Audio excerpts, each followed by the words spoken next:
Hey everyone, and welcome back to another breaking news update. My name is Jimmy Boyd, and you were watching Boyd News. I want to thank you so much for tuning in today.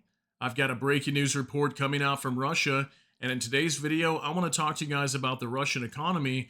As for months now, we've been hearing from top leaders out of the Kremlin that sanctions that are imposed by the West are not affecting their economy in any way. They're finding ways to cope and deal with it, and their economy is moving along just fine. Yet, I've got numerous reports I want to share with you today that clearly show the opposite. So, take a look at your screen here. Russian authorities call for urgent tax increase to save national budget. Moscow needs to urgently raise more money as shrinking oil and gas revenues and a worsening economic outlook continue to strain the federal budget, a senior Russian lawmaker warned on July 16th. Yeah, I'm actually going to show you guys a clip today regarding the situation of them possibly raising taxes inside of Russia. So imagine that. They're claiming that everything is fine, but now they're having to come out and openly state that they need to increase taxes on their citizens to save the national budget in Russia. So absolutely insane. I'm going to show you that report and numerous other things regarding different sectors of Russia's economy that proves that Russia is being hurt by these sanctions that are imposed by the West. Sanctions do work and it is hurting them right now. So let's jump into this. Let's hop on over here to Anton Gurashenko. Anatoly Artemonov, head of the Russian Federation Council Committee on Budget and Financial Markets, has called for an urgent tax increase to save the Russian budget. Artemonov stated that Russian authorities need to seek additional revenues for the treasury, which has been hit by declining oil and gas revenues and a worsening economic situation. According to him, measures must be taken urgently because the economic forecasts have become more pessimistic and commodity revenues are falling. So, just this statement alone right here clearly shows that Russia's having a lot of economic issues. And take a look at this video here today. He's going to be talking about the need to increase tax revenue within the Russian national budget. Take a look at this.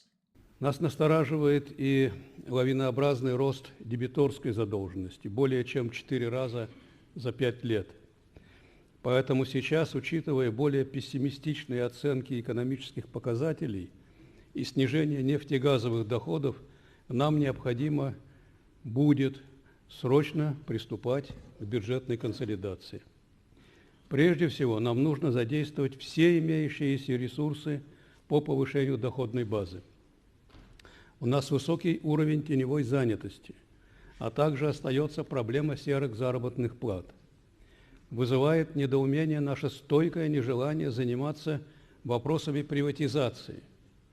А это все наши резервы в пополнении бюджета.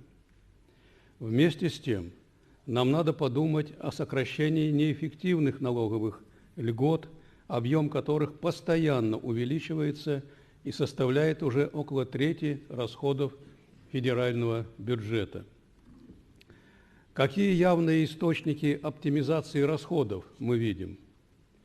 Было бы правильным сдвинуть вправо на пару лет исполнение средств зарезервированных в национальных проектах, которые не расходуются в связи с неготовностью отдельных мероприятий и по другим причинам.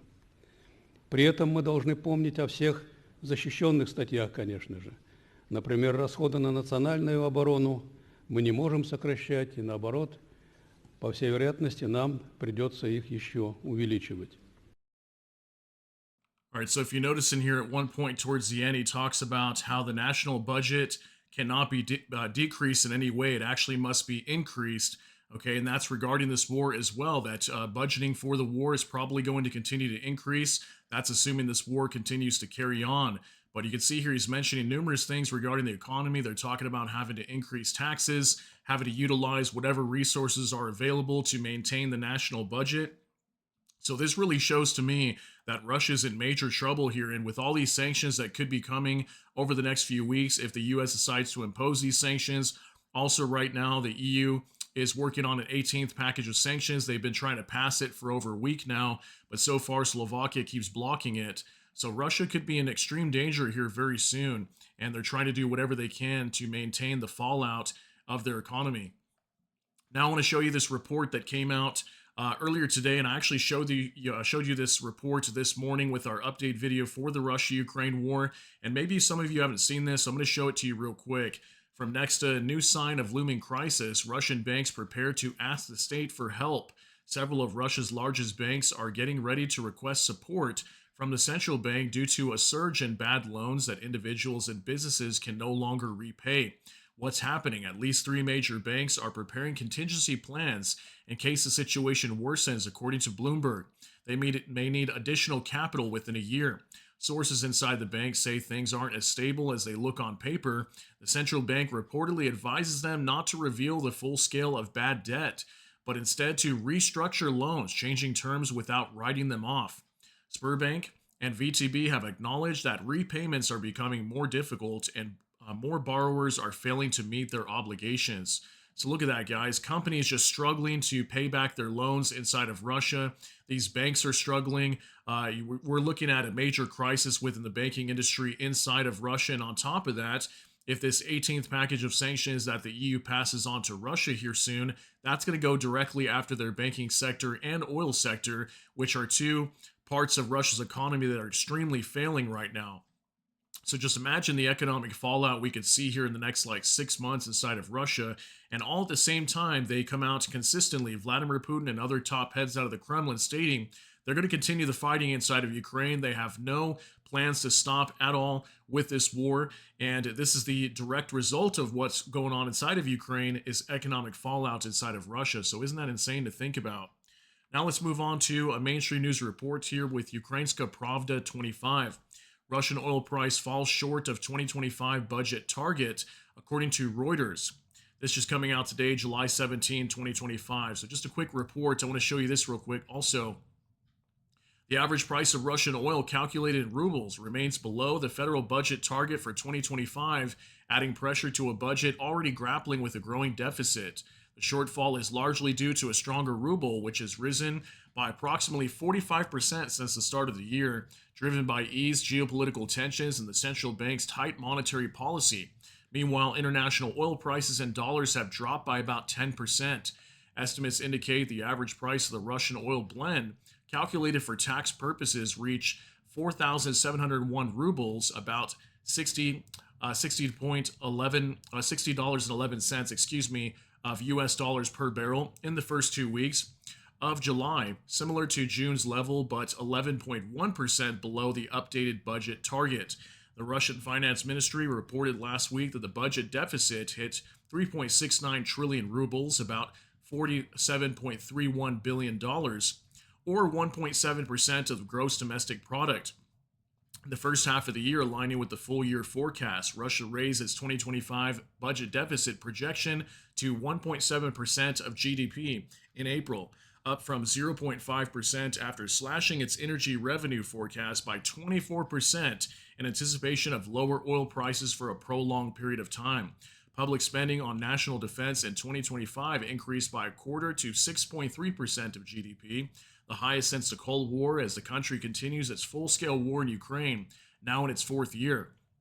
Okay, so this report talking about the oil prices, okay, that Russia needs a certain percentage of oil prices to maintain this war effort and their national budget. And right now we've been seeing oil prices falling. I checked on it earlier today. I think it was somewhere around $67 a barrel in the U.S., but I know that Russia trades a little bit below that. I think they're sitting at around $60 a barrel. And last I heard, I think Russia needs somewhere around $62 is like their target, and they're not meeting that right now because oil prices are falling. We also heard out of OPEC in the Middle East and Saudi Arabia, they are also increasing their output of oil barrels into the economy, which is going to lower the price of oil. We've been seeing that. Many of you, especially in the United States, we've been noticing oil prices or like gas prices when you go to fill up your tank has been going down, and I've been seeing that.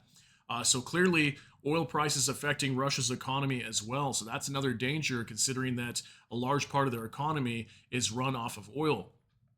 Finally, take a look at this. On United 24 Media, Russia faces severe labor crisis as war casualties and aging population threaten economy. July 17, 2025 is the date just coming out today on this report. And just real quick, it says right here, Russia's running out of workers and time. Faced with mounting casualties in Ukraine and a wave of retirements, the Kremlin is struggling to keep its war economy afloat. According to Le Monde, on July 16th, to sustain industrial output, Russian companies will need to recruit an estimated 2 million workers annually for the next 5 years, both to fill newly created jobs and replace retirees. By 2030, we will need to integrate 10.9 million people into the economy. About 800,000 new jobs will be created, and about 10.1 million people will have reached retirement age. Labor Minister Anton Kotyakov, if I'm saying that right, said on July 14th during a meeting with Putin on demographic challenges.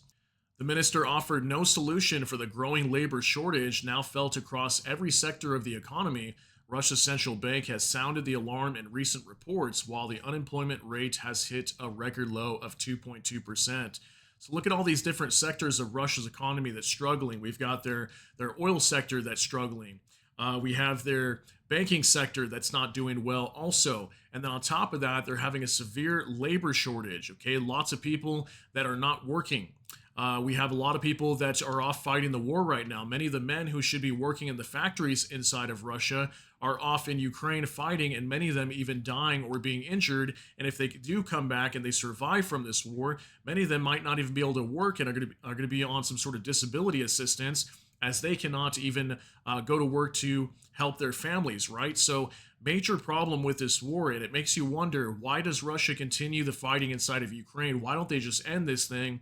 They are completely decimating their economy, and it's getting worse and worse every single day. We can clearly see that with all these different reports that are coming out, just like what I showed you here today. Just wanted to give you some updates on Russia's economy and some of the news that's coming out there. And let me know what you guys think about all these details down below in the comment section. But that's going to be it for today's update. If you got something out of this, please smash that like button. Also, if you enjoy my content, please consider subscribing down below. Hit the notification bell. That way YouTube can notify you. And with that, hope you all have a great day. Everybody take care and God bless. And we'll see you in the next one.